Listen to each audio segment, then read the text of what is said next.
আমি আপনাদের সঙ্গে সবসময় আছি, সবসময় থাকবো। যথাসময়ে আমরা কথা বলবো আর একসঙ্গে হয়ে এটা চেষ্টা হবে যে ওই উৎসবটা খুব সুন্দরভাবে যেরকম গতবার হয়েছিল ওর থেকে আরও ভালো হোক। আর আমরা সঙ্গে দাঁড়িয়ে আমি ছোট রূপে যা কিছু করতে পারবো আপনাদের সঙ্গে থাকবো। আমরা চেষ্টা করছি বাংলার সংস্কৃতি তুলে ধরার। আর এবছরে আমাদের বিশেষ উদ্যোগ হলো এমন কিছু অসহায় মানুষ যাদের গুণ আছে তাদেরকে আমরা সহযোগিতা করব এবং নিউ জেনারেশন মানে বাচ্চা যারা আজকে স্কুলের ব্যাগের বোঝা, বইয়ের বোঝা, এতে আমাদের কালচারটা হারিয়ে যাচ্ছে, তাদের খেলাধুলা তো হারিয়ে যাচ্ছেই ধরে নিই। তাদের মধ্যে যে সুপ্ত প্রতিভা, নাচ গান কবিতা যাবতীয় যা আছে, যেটা আমাদের গর্ব, ভারতবর্ষের গর্ব, প্রত্যেকটা বাচ্চার মধ্যে থাকা উচিত, তবেই সে বিকাশ করে। তাদেরকে যতটা পারবো তাদেরকে তুলে আনার চেষ্টা করবো আমাদের স্টেজে একটা জায়গা নিয়ে। তারা ভুল করুক ঠিক করুক কিন্তু পারফর্ম করুক, তাদের ওই জায়গাটা দেওয়ার চেষ্টা করবো।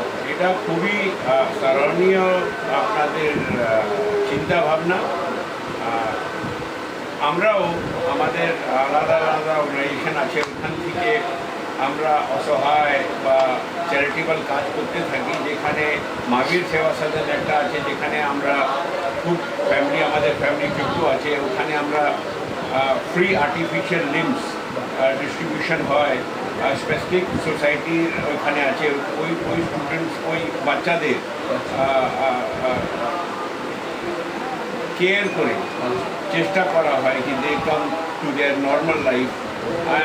ওই আপনাদেরও প্রচেষ্টায় আমাদের যদি কোনো সহযোগিতা দরকার হয় আমরা নিশ্চয়ই আপনাদের সঙ্গে থাকবো। এটা ইকবালপুরে আছে, মহাবীর সেবা সদনের একটা বড় সংস্থা আছে, ওই সংস্থার ভিতরে আমরা আছি, যেটা ক্যালকাটা হসপিটালের ঠিক উল্টো দিকে একটা গলিতে আছে।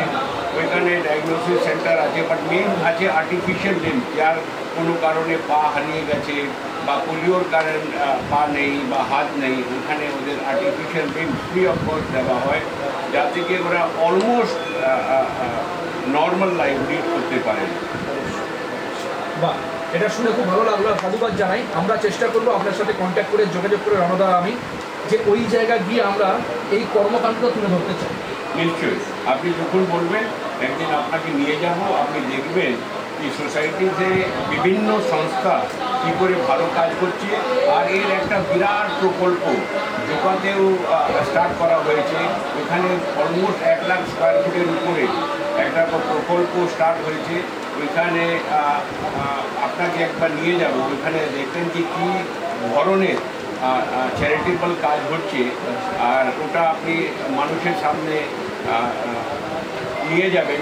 আর সবাই যদি ওর থেকে লাভান্বিত হয় তাহলে খুব ভালো লাগে। একদমই তাই, কেন বড় কলকাতার টিভি সবসময় এমন কিছু দেখায় অন্য সমস্ত নিউজ চ্যানেলের গণ্ডির মধ্যে না থেকে একমাত্র বড় কলকাতা টিভি আছে, এটা আমরা গর্ব করে বলতে পারি।